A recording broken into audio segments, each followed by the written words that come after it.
Hi guys, ഇത് Sunday അല്ലേ? സൺഡേത്തെ പരിപാടിയാണ് ഇതൊക്കെ. ഇതെന്താ സംഭവം ആർക്കെങ്കിലൊക്കെ അറിയോ? ഇതിലൊരു തപ്പപ്പിയുണ്ടോ? ഇതല്ല ചോദിച്ചത്. ഈ സാധനം നമ്മളിവിടെ ഊർക്കാപ്പുളി എന്ന് പറയും. പിന്നെ ആരോ ഇരുമ്പമ്പുളി എന്നും പറഞ്ഞ് ഞാൻ കേട്ടിട്ടുണ്ട്. പക്ഷെ നമ്മളിവിടെ അങ്ങനെ പറയില്ല, ഊർക്കാപ്പുളി എന്നാണ് മെയിൻ ഇത് പറയല്. അപ്പം നമുക്കിന്നത് അച്ചാറാക്കാന്ന് കരുതിയിട്ട് കുറച്ചൊന്ന് ഇറക്കുന്നുണ്ട്. സംഭവം ഭയങ്കര പുളിയുള്ളൊരു സംഭവമാണ്, എല്ലാവർക്കും അറിയിക്കറിയോ. പിന്നെ സൺഡേ ആയിരുന്നു ഈ പരിപാടി. അപ്പോൾ അത്യാവശ്യത്തിനുള്ളത് നമുക്കൊന്നിങ്ങനെ ഇറക്കാം. 2 മരമുണ്ട് കേട്ടോ നമുക്കിവിടെ. പക്ഷെ ഒന്നിൽ നിന്ന് തന്നെ നമുക്ക് ആവശ്യത്തിലേറെ കിട്ടലുണ്ട്. പിന്നെ നമ്മുടെ ചുറ്റുപാടുള്ളവരൊക്കെ കൊണ്ടുപോകലുണ്ട് കേട്ടോ.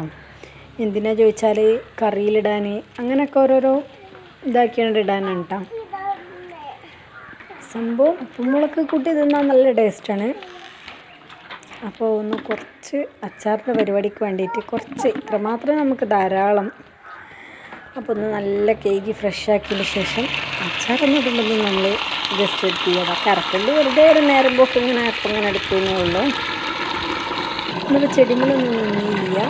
ഇതിമലാണ് നമ്മൾ ഇന്നത്തെ പരിപാടി. വെറുതെ ഒന്ന് കൈകി ഫ്രഷ് ആക്കി അങ്ങ് വെച്ചിട്ടുണ്ട്. ഇത് നുറുക്കിയിട്ട് അച്ചാറിടാം, അത്രേ ഉള്ളൂ.